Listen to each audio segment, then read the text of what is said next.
ಇಲ್ಲಿಗೆ ಎಲ್ಲ ನಮ್ಮ ಮಾಧ್ಯಮ ಮಿತ್ರರನ್ನು ಈ ಒಂದು ಪತ್ರಿಕಾಗೋಷ್ಠಿಗೆ ಸ್ವಾಗತಿಸಿ ಈ ಒಂದು ಪತ್ರಿಕಾಗೋಷ್ಠಿಯಲ್ಲಿ ನಮ್ಮ ಪಂಚಮಸಾಲಿ ಸಮಾಜದ ಮುಖಂಡರಾದಂತಹ ನಮ್ಮ ಹನುಮನ್ ಸಾರವಾಡ್ ಅವರು, BM ಬಿರಾದಾರ್ ಅವರು, ಅದೇ ರೀತಿ ಅಶೋಕ್ ಬಿರಾದಾರ್ ಅವರು, ಬಸವರಾಜ್ ಕಳಸ್ಕೊಂಡವರು, ಮುತ್ತು ಜಂಗಮ್ ಶೆಟ್ಟಿ ಅವರು ಹಾಗೂ ಶಂಕರ್ ಸೋಂಪೂರ್ ಅವರು ಈ ಒಂದು ಪತ್ರಿಕಾಗೋಷ್ಠಿಯಲ್ಲಿ ಉಪಸ್ಥಿತರಿದ್ದಾರೆ. ಅವರಿಗೂ ಕೂಡ ನಾನು ಸ್ವಾಗತವನ್ನು ಹೇಳಿ, ಈ ಒಂದು ಪತ್ರಿಕಾಗೋಷ್ಠಿ ಕರೆಯುವ ಪ್ರಮುಖ ಉದ್ದೇಶ ಏನಪ್ಪ ಅಂತಂದರೆ, ಪಂಚಮಸಾಲಿ ಸಮಾಜ ಇದೊಂದು ಭಾಳ ದೊಡ್ಡ ಸಮಾಜವಾಗಿದ್ದು, ವಿಜಯಪುರದಲ್ಲಿ ನಮ್ಮ ಸಮಾಜದ SSLC ಮತ್ತು PUC ಈ ಒಂದು ಪರೀಕ್ಷೆಯಲ್ಲಿ ಮೊನ್ನೆ ಉತ್ತೀರ್ಣರಾದಂತಹ ಮತ್ತು ಹೆಚ್ಚಿನ ಅಂಕಗಳನ್ನು ಪಡೆದಂತಹ ವಿದ್ಯಾರ್ಥಿಗಳಿಗೆ ಒಂದು ಸನ್ಮಾನವನ್ನು ನೀಡುವ ಉದ್ದೇಶದಿಂದಾಗಿ ಜಿಲ್ಲಾ ಮಟ್ಟದಲ್ಲಿ ಈ ಒಂದು ಸಮಾರಂಭವನ್ನು ಆಯೋಜನೆ ಮಾಡಲಿಕ್ಕೆ ನಮ್ಮೆಲ್ಲ ಸಮಾಜದ ಹಿರಿಯರು ನಿರ್ಧರಿಸಿ ಈ ಒಂದು ಪತ್ರಿಕಾಗೋಷ್ಠಿಯ ಮುಖಾಂತರ ಒಂದು ಇಡೀ ಜಿಲ್ಲೆಯೊಳಗೆ ಸಮಾಜದ ವಿದ್ಯಾರ್ಥಿಗಳು ಏನು ಒಂದು ಸಾಧನೆಯನ್ನು ಮಾಡಿದ್ದಾರೆ ಅವರಿಗೆ ಈ ಒಂದು ಪ್ರತಿಭಾ ಪುರಸ್ಕಾರವನ್ನು ಇಟ್ಟುಕೊಳ್ಳುವ ಉದ್ದೇಶವನ್ನು ಹೊಂದಿದ್ದರಿಂದಾಗಿ ಈ ಒಂದು ಪತ್ರಿಕಾಗೋಷ್ಠಿಯನ್ನು ನಾವು ಕರೆದಿದ್ದೇವೆ. ಈ ಒಂದು ಸಮಾಜದ ಒಂದು ವಿದ್ಯಾರ್ಥಿಗಳಿಗೆ ಜಿಲ್ಲಾ ಮಟ್ಟದೊಳಗೆ ಇಲ್ಲಿವರೆಗೂ ಯಾವುದೇ ಒಂದು ಇಂತಹ ಪ್ರತಿಭಾ ಪುರಸ್ಕಾರದ ಕಾರ್ಯಕ್ರಮಗಳು ನಡೆದಿರಲಿಲ್ಲ. ಅಲ್ಲಲ್ಲಿ ಅಂದರೆ ಸಣ್ಣ ಸಣ್ಣ ಕಾರ್ಯಕ್ರಮಗಳನ್ನು ಸಂಯೋಜನೆ ಮಾಡಿ ಅಲ್ಲೇ ಪುರಸ್ಕಾರವನ್ನು ಕೊಡಲಾಗ್ತಾ ಇತ್ತು. ಆದರೆ ಈಗ ಮೊಟ್ಟ ಮೊದಲನೇ ಬಾರಿಗೆ ನಾವೇನು ಮಾಡಿದ್ದೀವಿ ಅಂತಂದರೆ, ಇಡೀ ಒಂದು ಜಿಲ್ಲೆಯೊಳಗೆ ಏನು ನಮ್ಮ ಮಕ್ಕಳ ಸಾಧನೆಯನ್ನು ಮಾಡಿದ್ದಾರೆ ಅವರಿಗೆ ಈ ಒಂದು ಪ್ರತಿಭಾ ಪುರಸ್ಕಾರವನ್ನು ಆಯೋಜನೆಯನ್ನು ಮಾಡಿದ್ದೀವಿ. ಮತ್ತು ಇಲ್ಲಿವರೆಗೂ ಸಮಾಜದ ಏನು ಬಾಂಧವರು ಒಂದೇ ವೇದಿಕೆಯ ಅಥವಾ ಒಂದೇ ಸೂರಿನಡಿಯಲ್ಲಿ ಬರ್ತಕ್ಕಂತಹ ಒಂದು ಪ್ರಯತ್ನವೂ ಕೂಡ ಆಗಿಲ್ಲ.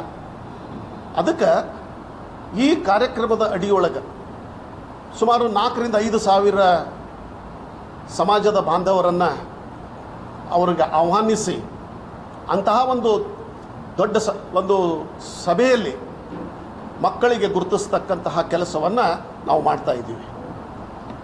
ಮತ್ತು ಇನ್ನೊಂದು ಬಹಳ ಮುಖ್ಯವಾಗಿ ಅಂತಂದರೆ, ಪಂಚಮಸಾಲಿ ಸಮಾಜ ಯಾವಾಗಲೂ ಕೃಷಿಯ ಅವಲಂಬಿತವಾದಂಥ ಸಮಾಜ. ನಮ್ಮಲ್ಲಿ ಬಡತನವೇ ಹೆಚ್ಚದ ಹೊರತಾಗಿ ಶ್ರೀಮಂತರನ್ನು ಗುರುತಿಸ್ತಕ್ಕಂಥದ್ದು ಈ ಸಮಾಜದೊಳಗೆ ಭಾಳ ವಿರಳ ಅಂತೇಳಿ ಹೇಳ್ಬೋದು. ನಾವು ಇರ್ಬೋದು, ಒಂದಿಷ್ಟು ವ್ಯಾಪಾರದೊಳಗೆ ತೊಡ್ಕೊಂಡಂಥವ್ರು ಇರ್ಬೋದು, ರಾಜಕಾರಣದೊಳಗಿದ್ದಂಥವ್ರು ಒಂದಿಷ್ಟು ಹೇಳ್ಬೋದು. ಆದರೆ 99% ಏನಿದೆಯಪ್ಪ ಅಂತಂದರೆ ಕೃಷಿ ಮೇಲೇ ಅವಲಂಬಿತವಾಗಿರುವುದರಿಂದ ಇದು ನಾವು ಹೆಚ್ಚು ಕಡಿಮೆ ಬಡತನದಲ್ಲಿ ಇರ್ತಕ್ಕಂಥವರೇ ಹೆಚ್ಚು. ಈ ಒಂದು ಪ್ರತಿಭಾವಂತ ವಿದ್ಯಾರ್ಥಿಗಳಿಗೆ ಒಂದು ಹೈಯರ್ ಎಜುಕೇಷನ್ಗೆ ಹೋಗಲಿಕ್ಕೆ ಇಲ್ಲಿ ಅನಾನುಕೂಲತೆಗಳೇ ಹೆಚ್ಚದಾವ.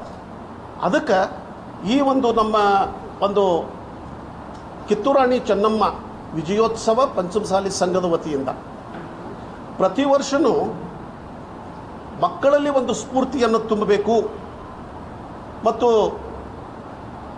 ಮಕ್ಕಳಿಗೆ ಒಂದು ಸ್ವಾಭಿಮಾನ, ಒಂದು ಸಮಾಜದ ಬಗ್ಗೆ ಅವ್ರಿಗೂ ಕೂಡ ಹೆಮ್ಮೆ, ಸ್ವಾಭಿಮಾನ ಬರಬೇಕು ಅಂತಕ್ಕಂಥ ಉದ್ದೇಶದಿಂದಾಗಿ ಈ ಒಂದು ಮತ್ತು ಅದ್ರ ಜೊತೆಗೇ ಬಡ ವಿದ್ಯಾರ್ಥಿಗಳಿದ್ದರೆ ಅವರಿಗೆ ಸ್ಕಾಲರ್ಶಿಪ್ಪನ್ನು ಕೂಡ ಕೊಡ್ತಕ್ಕಂತಹ ಒಂದು ವ್ಯವಸ್ಥೆಯನ್ನು ಮಾಡಿಕೊಂಡ ಈ ಒಂದು ಏನು ಸಮಾರಂಭವನ್ನು ಯಾಕಂದರೆ ಆಯೋಜನೆಯನ್ನು ಮಾಡಲಾಗಿದೆ.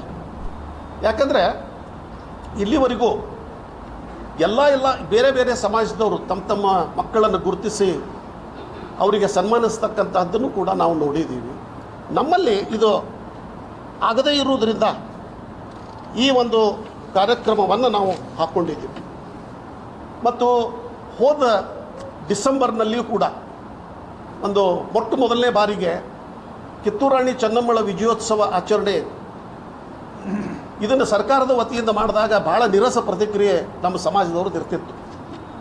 ಅದಕ್ಕೆ ಆ ಒಂದು ಸಮಾಜದಲ್ಲಿ ಒಂದು ಸ್ಫೂರ್ತಿಯನ್ನು ತುಂಬಬೇಕು ಅಂಥೇಳಿ ಇದೇ ಒಂದು ಸಂಘಟನೆಯ ವತಿಯಿಂದ ಕಿತ್ತೂರು ರಾಣಿ ಚೆನ್ನಮ್ಮಳ ಒಂದು ಭವ್ಯ ವಿಜಯೋತ್ಸವವನ್ನು ಆಚರಣೆ ಮಾಡಿದಾಗ ಅಲ್ಲಿನೂ ಕೂಡ ಸುಮಾರು 8,000 to 10,000 ಜನ ಪಾಲ್ಗೊಂಡು ಆ ಕಾರ್ಯಕ್ರಮವನ್ನು ಎಲ್ಲರೂ ಯಶಸ್ವಿಗೊಳಿಸಿದರು. ಹೀಗಾಗಿ ಅಂದರೆ ಸಮಾಜದೊಳಗೆ ಸಾಕಷ್ಟು ಸಾಧಕರಿದ್ದಾರೆ, ಅವರನ್ನು ಗುರುತಿಸ್ತಕ್ಕಂಥ ಕೆಲಸ ನಡೀತಾ ಇಲ್ಲ.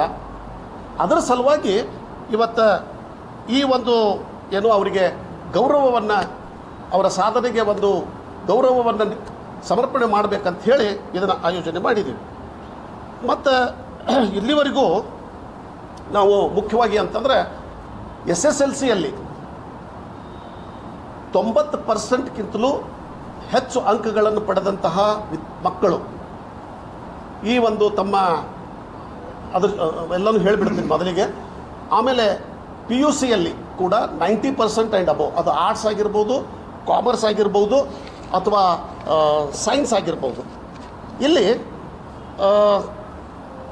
90%ಗಿಂತಲೂ ಹೆಚ್ಚಿನ ಅಂಕಗಳನ್ನು ಪಡೆದಂತಹ ವಿದ್ಯಾರ್ಥಿಗಳಿಗೆ, ಮತ್ತು ಅದೇ ರೀತಿಯಾಗಿ ಈ ಕೇಂದ್ರೀಯ ವಿದ್ಯಾಲಯದೊಳಗೆ ಏನು ಮಕ್ಕಳು ಸ್ಟಡಿ ಮಾಡ್ತಾರೆ ಅವರಿಗೆ 85% ಆ್ಯಂಡ್ ಅಬೋವ್, ಕೇಂದ್ರೀಯ ವಿದ್ಯಾಲಯದೊಳಗೆ 85% ಆ್ಯಂಡ್ ಅಬೋವ್, CBSE ಒಳಗೆ 85% ಆ್ಯಂಡ್ ಅಬೋವ್, 85% ಮೇಲ್ಪಟ್ಟು ಏನು ಅಂಕಗಳನ್ನು ಗಳಿಸಿದ್ದಾರೆ ಅಂಥವರಿಗೆ ಈ ಒಂದು ಸನ್ಮಾನವನ್ನು ಇಟ್ಕೊಳ್ಬೇಕು ಅಂಥೇಳಿ ಈ ಪ್ರತಿಭಾ ಪುರಸ್ಕಾರವನ್ನು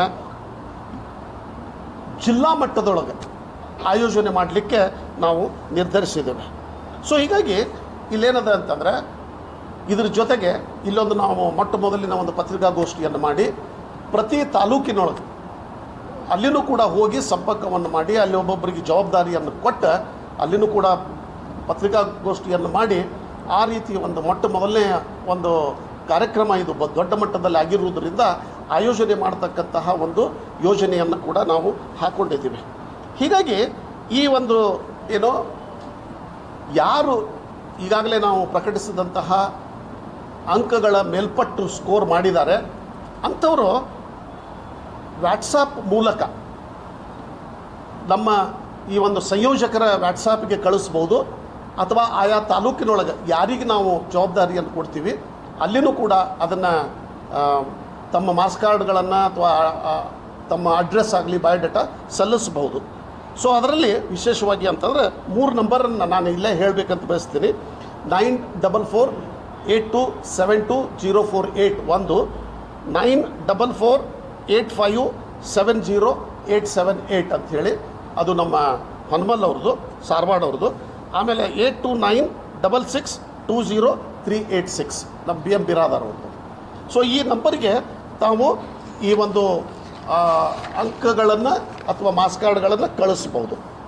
ಮತ್ತು ಇದ್ರ ಜೊತೆಗೆ ಒಂದು ವೇಳೆ ನಿಮಗೆ ಕಳಿಸ್ಲಿಕ್ಕಾಗಲಿಲ್ಲ, ಸಮೀಪದಲ್ಲಿದ್ದರೂ ಕೂಡ ನಮ್ಮ ಈ ಶಾಂತಿನಿಕೇತನ ಶಿಕ್ಷಣ ಸಂಸ್ಥೆಯೊಳಗೆ ನಿಮ್ಮ ಏನು ಮಾರ್ಕ್ಸ್ ಕಾರ್ಡ್ಗಳನ್ನು ಸಬ್ಮಿಟ್ ಮಾಡಬಹುದು.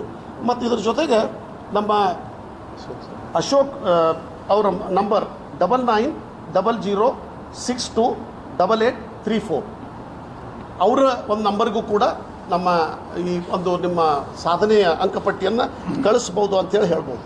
ಸೊ ಹೀಗಾಗಿ ಈ ಒಂದು ಮುಖ್ಯ ಉದ್ದೇಶ ಏನಪ್ಪ ಅಂತಂದ್ರೆ ನಮಗೆ ನಮ್ಮ ಸಮಾಜವನ್ನು ಇವತ್ತು ಒಂದೇ ಒಂದು ಸೂರಿನಡಿ ತೆಗೆದುಕೊಂಡು ಬಂದು ಸಂಘಟನಾತ್ಮಕವಾಗಿ ಏನಾದರೂ ಒಂದು ಕಾರ್ಯಕ್ರಮಗಳನ್ನು ಹಾಕ್ಕೊಂಡು ಬಡ ಮಕ್ಕಳಿಗೆ ಮತ್ತು ವಿದ್ಯಾವಂತರಿಗೆ ಮತ್ತು ಸಾಧಕರಿಗೆ ಒಂದು ಪುರಸ್ಕಾರವನ್ನು ಮಾಡಿ ಅವರಿಗೂ ಕೂಡ ಸಮಾಜದ ಬಗ್ಗೆ ಒಂದು ಹೆಮ್ಮೆ ಅವರಲ್ಲಿ ಕೂಡ ಮೂಡಿಸಬೇಕು ಅಂತಕ್ಕಂತಹ ಒಂದು ಉದ್ದೇಶವನ್ನು ಇಟ್ಟುಕೊಂಡು ನಾವು ಈ ಒಂದು ಪತ್ರಿಕಾಗೋಷ್ಠಿಯನ್ನು ಕರೆದಿದ್ದೇವೆ.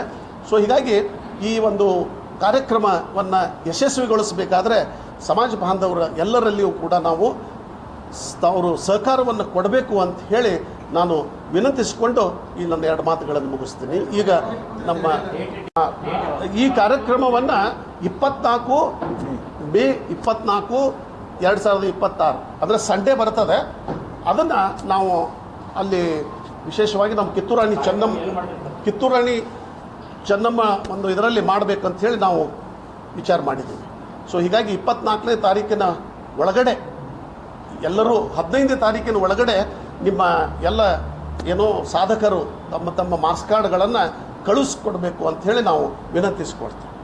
ಅದು ಏನೂ ನಾವು ಇದರೊಳಗೆ ಇದು ಮಾಡ್ತಾ ಇಲ್ಲ. ಅದು ನಾವು ಕಮಿಟಿಯವರು ಡಿಸೈಡ್ ಮಾಡಿ ಯಾರನ್ನ ಕರೆಸ್ಬೇಕು ಏನು ಮಾಡಬೇಕು ಅನ್ನೋದು ಇದು ಮಾಡ್ತೀವಿ. ವಿಶೇಷವಾಗಿ ಯಾರು ನಮ್ಮ ಸ್ವಾಮೀಜಿಗಳಾಗಲಿ ಯಾರೇ ಆಗಲಿ ಅವ್ರು ಒಬ್ಬರು ಯಾರು ನಾವು ಕಮಿಟಿಯವರು ಡಿಸೈಡ್ ಮಾಡ್ತಾರೆ ಅದನ್ನು ಪ್ರಕಾರ ಡಿಸಿಷನ್ ಇರಲೇ ಇರ್ಬೋದು.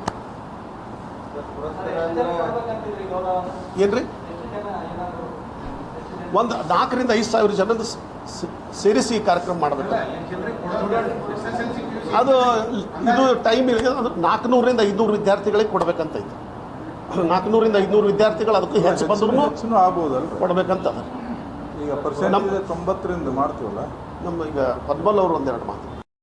ಏನು ಉದ್ಯಮಿದಾರರು ಏನು ಅನುಕೂಲ ಫ್ಯಾಮಿಲಿಗಳದಾವಲ್ಲ ಅವ್ರನ್ನೆಲ್ಲರೂ ಕರೆಸಿರ್ತೀವಿ. ಅವ್ರು ಏನಾದರೂ ಆ ವ್ಯಕ್ತಿ ಸ್ವಲ್ಪ ಆ ಎಜುಕೇಷನ್ಗೆ ಏನಾದ್ರು ಕೊರತೆ ಇದ್ರೆ ಅದನ್ನು ತುಂಬಿಸುವಂಥ ಕೆಲಸ ನಾವು ಏನು ಈ ನಮ್ಮ ರಾಣಿ ಚೆನ್ನಮ್ಮ ವಿಜಯೋತ್ಸವ ಕಮಿಟಿಯನ್ನು ಮಾಡಬೇಕಂತ ವಿಚಾರ ಮಾಡಿದ್ದೀವಿ. ಅಲ್ಲ ಅದ್ರ ಜೊತೆನೂ ಕೊಡ್ತೀವಿ ರೀ, ಅದ್ರ ಜೊತೆನೂ ಅದೇ.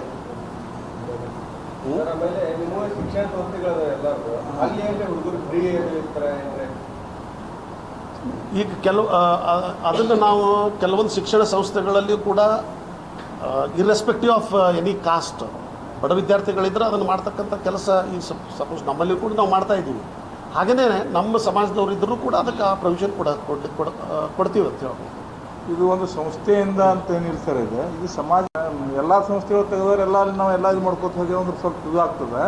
ಈಗ ನಮ್ಮ ಚೆನ್ನಮ್ಮ ಏನು ರಾಣಿ ಚೆನ್ನಮ್ಮ ಪ್ರತಿಷ್ಠಾನ ಸಮಿತಿ ವಿಜಯೋತ್ಸವ ಸಮಿತಿ ಅನ್ನೋದಲ್ಲ, ಇದರಿಂದ ಸಮಾಜದ ಬಾಂಧವರು ಏನು ನಮ್ಮ ಯುವಕರದ ನಮ್ಮ ವಿದ್ಯಾರ್ಥಿಗಳದಾರ SSLC ಮತ್ತು PUC ಒಳಗೆ ಅಬೋವ್ 90 ಅಂದ್ರೆ 90% ಹಿಡ್ಕೊಂಡು ಏನು ಮೇಲ್ಪಟ್ಟ ವಿದ್ಯಾರ್ಥಿಗಳದಾರ ಅವರನ್ನು ಮತ್ತು ಇದಕ್ಕೆ ಸೆಕೆಂಡ್ PU ಮತ್ತು SSLC ಒಳಗೂ 90% ಅಬೋವ್ ಇದ್ದಂಥ ವಿದ್ಯಾರ್ಥಿಗಳು ಮತ್ತು ಈ CBSE ಮತ್ತು RMSE ಸ್ಕೂಲ್ದಿಂದ 85% ಇದ್ದವ್ರನ್ನ ಈ ಇವತ್ತಿನಿಂದ ಅಥವಾ ನಾಳೆಯಿಂದ 15 ಅಥವಾ 16 ತಾರೀಕಿನೊಳಗೆ ತಮ್ಮ ಡಾಕ್ಯುಮೆಂಟ್ಸನ್ನು ನಮ್ಮ ಈ ಏನು ವಾಟ್ಸಪ್ ಇದು ಕೊಟ್ಟೇವೆ ನಂಬರ್, ಈ ನಂಬರಿಗೆ ಅವರು ತಮ್ಮ 2 ಫೋಟೋ ಮತ್ತು ಒಂದು ಆಧಾರ್ ಕಾರ್ಡನ್ನು ಕಳಿಸಿದ್ರೆ ಅವು ನಾವು ಏನು ಪ್ರತಿಭಾಪುರಸ್ ಕೊಡ್ಲಿಕ್ಕೆ ಒಂದು ಅನುಕೂಲ ಆಗ್ತದೆ ಮತ್ತು ಸಂಖ್ಯೆ ನಮ್ಗೆ ಸಿಕ್ಕಂಗೆ ಆಗ್ತದೆ.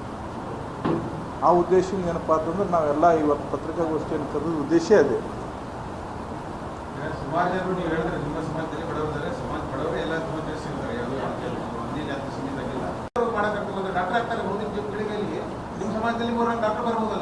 ಸರ್, ಈಗ ಅದೇ ಉದ್ದೇಶದಿಂದ ಈ ಸಂಘಟನೆಯನ್ನು ಮಾಡಿಕೊಂಡು ಈ ಸಂಘಟನೆ ಮುಖಾಂತರ ಬಡವರನ್ನು ಗುರುತಿಸಿ ಯಾರಿಗೆ ಫೀಸ್ ಕೊಡ್ಲಿಕ್ಕೆ ಆಗ್ತಿರಲ್ಲ, ಏನಾಗ್ತಿಲ್ಲ, ಇದನ್ನು ಮಾಡೋಣ ಅಂಥೇಳಿ ಅದಕ್ಕೆ ಹೇಳಿದೆ ನಾನು. ಇದೊಂದು ಮೊದಲೇ ಇದರಲ್ಲಿ ನಾವು ಮಾಡ್ತಾ ಇದ್ದೀವಿ.